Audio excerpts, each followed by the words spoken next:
Le chef de canton de Dar Salima, Matraquis, a été assassiné mardi soir par des individus armés non identifiés à son domicile de Migré, localité située à une trentaine de kilomètres d'Amtimane, dans le département de Barazoum. Ont rapporté plusieurs sources concordantes.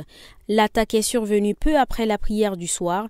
Le goumier, garde traditionnel du chef coutumier, a été tué sur place, tandis que Mahamat Rakis, grièvement blessé, a été évacué vers l'hôpital provincial d'Amtimane où il a succombé à ses blessures, selon des sources médicales et administratives.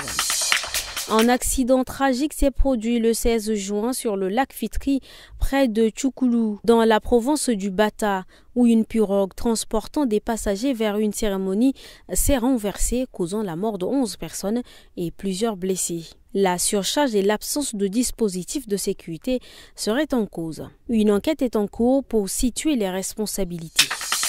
Le village de Djarabou, situé à 10 km de Bangor dans la province du Mayo-Kébi-Est, a accueilli le chef d'état-major général des armées Semga, le général Abakar Abdelkerim Daoud.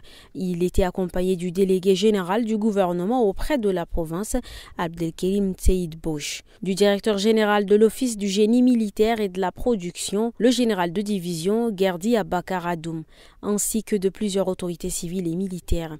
Cette mission de terrain avait pour objectif principal d'évaluer l'état d'avancement du projet pilote de culture de riz en contre-saison, une initiative lancée par le SEMGA. Le projet s'inscrit dans une démarche stratégique visant à diversifier la production vivrière et à renforcer l'autosuffisance alimentaire au Tchad.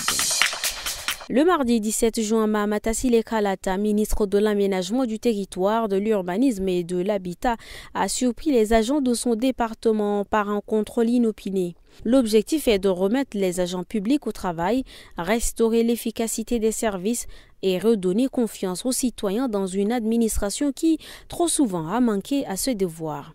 Ce contrôle inopiné a permis de prendre le pouls du dysfonctionnement réel des services administratifs. Mais les résultats ont été pour le moins décevants. Sur les effectifs attendus, 26 agents étaient absents sans justification apparente. La ville de Goundi s'est réveillée avec une tragédie ce matin.